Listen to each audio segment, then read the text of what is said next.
Hello netizen, pada episode G30S series sebelumnya, kamu jadi tahu beberapa nama pahlawan revolusi yang gugur karena tragedi G30S.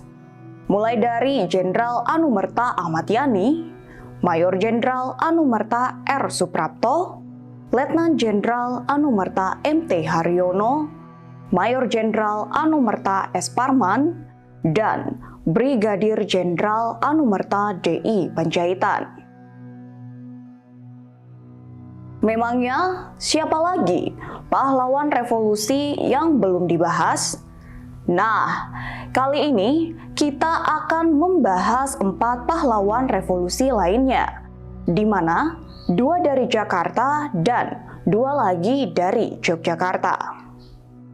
Kamu penasaran kan? Simak ulasan lengkapnya bersama Hello9.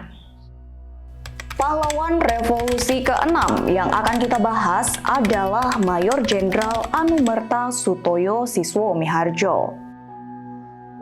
Jenderal yang kerap dipanggil Pak Toyo oleh koleganya ini menjabat sebagai Inspektur Kehakiman atau Auditor Jenderal Angkatan Darat dengan pangkat Brigadir Jenderal TNI sebelum peristiwa G30S terjadi.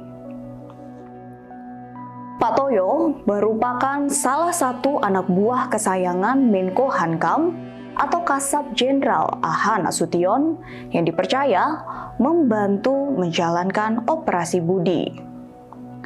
Operasi ini adalah program yang dijalankan untuk mendisiplinkan tentara karena banyak kedapatan korupsi. Selain itu, operasi ini juga ditujukan untuk menangkis serangan-serangan PKI terhadap angkatan bersenjata.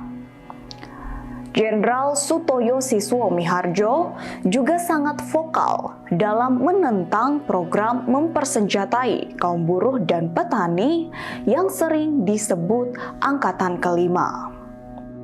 Oleh karena itu, ia menjadi salah satu target gerombolan Gerakan 30 September untuk diculik dan dibunuh. Pahlawan revolusi ke-7, Kapten Anumerta Pierre Andreas Tendean. Satu-satunya korban yang tidak berpangkat jenderal dalam peristiwa G30S di Jakarta adalah Letnan 1 Pierre Andreas Tendean. Saat itu, ia menjabat sebagai ajudan pribadi Jenderal A.H. Nasution. Pada saat pasukan Gerakan 30 September datang ke kediaman Jenderal A.H. Nasution, Pierre Tendean sedang tidur di paviliun yang berada di samping rumah dinas Jenderal Nasution. Ia dibangunkan oleh putri sulung Jenderal Nasution setelah mendengar suara tembakan dan keributan. Tendean segera lari ke bagian depan rumah. Akan tetapi, dia langsung ditangkap oleh gerombolan G30S yang mengira dirinya adalah Jenderal Nasution. Ia kemudian dibawa ke lubang buaya untuk ditembak mati dan jenazahnya dibuang ke sumur tua bersama 6 jenderal lainnya. Pahlawan revolusi ke-8 adalah Brigadir Jenderal Anumerta Katamso Darmo Kusumo. Peristiwa G30S tidak hanya soal penculikan dan pembunuhan 6 jenderal dan 1 perwira di Jakarta. Di Yogyakarta, 2 perwira TNI AD jadi korban peristiwa berdarah ini. Kolonel Infanteri Katamso Darmo Kusumo, Komandan Korem 072 Pamungkas, menjadi salah satu dari 2 korban tragedi G30S tahun 1965 di Yogyakarta. Pembunuhan terhadap Katamso terjadi ketika 7 perwira di Jakarta telah menjadi korban. Dalam bukunya yang berjudul Dalih Pembunuhan Massal, Gerakan 30 September, dan Kudeta Soeharto, John Rosa mengisahkan bahwa Mayor Mulyono, bawahan Katamso, dan rekan-rekan militernya yang terafiliasi dengan Dewan Revolusi langsung mengunjungi Katamso di rumah dinasnya untuk melakukan penculikan.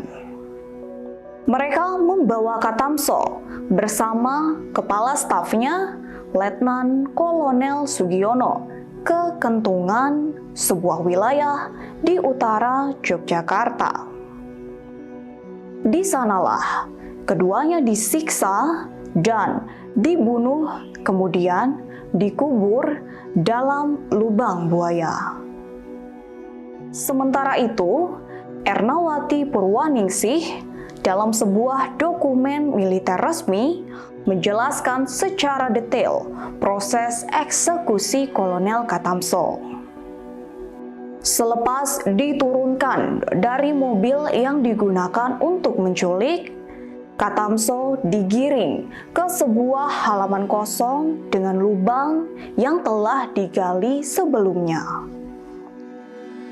Dengan posisi mata tertutup kain dan tangan terikat, Katamso menerima pukulan kunci mortir di kepalanya dari Sersan 1 Aliptoyo, Komandan Regu Montir 8, Kompi Bantuan.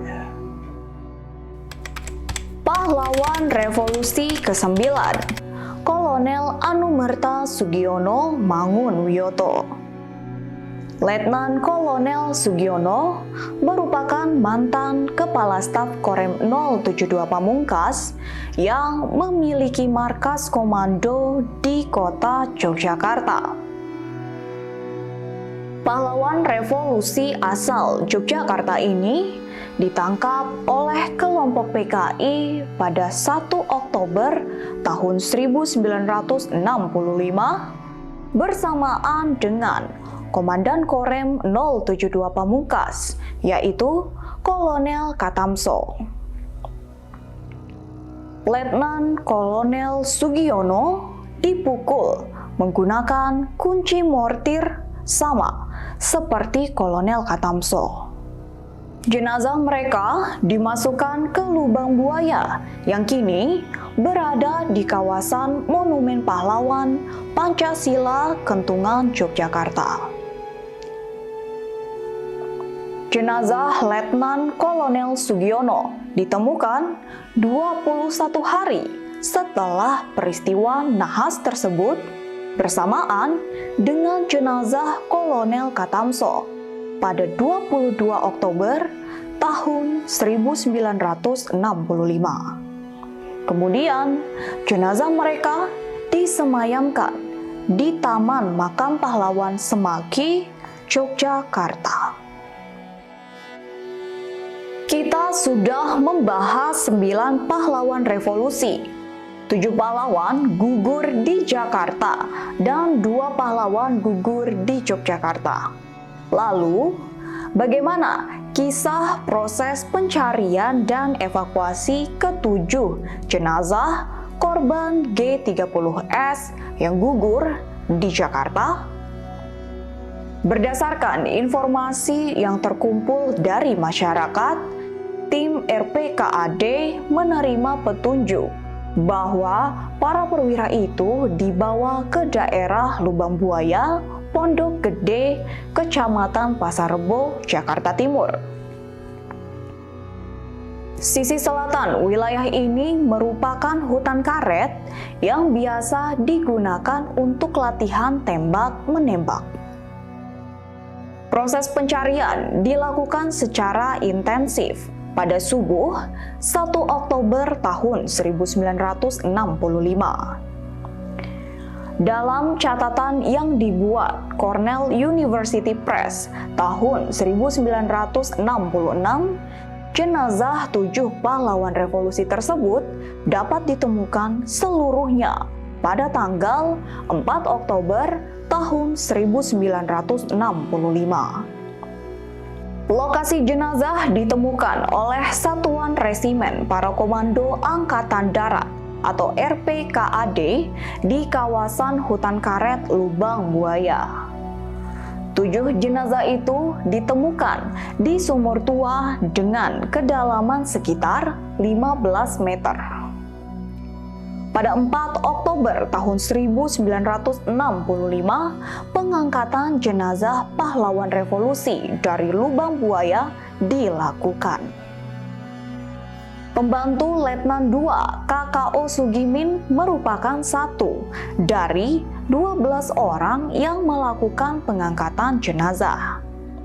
Selain Sugimin, ada Winanto, Sutarto, Saparingin, C. Kando, A. Sudarjo, Hartono, Samuri, I. Subekti, seorang dokter gigi bernama Baharudin Sumarno, dan seorang dokter tentara bernama Ko Chio Leong.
Demikian akhir dari G30S series, kisah tragis yang pernah terjadi di bangsa kita. Begitu banyak teori konspirasi yang mengiringi peristiwa ini. Namun, ada satu fakta yang pasti terjadi, yaitu gugurnya pahlawan-pahlawan revolusi.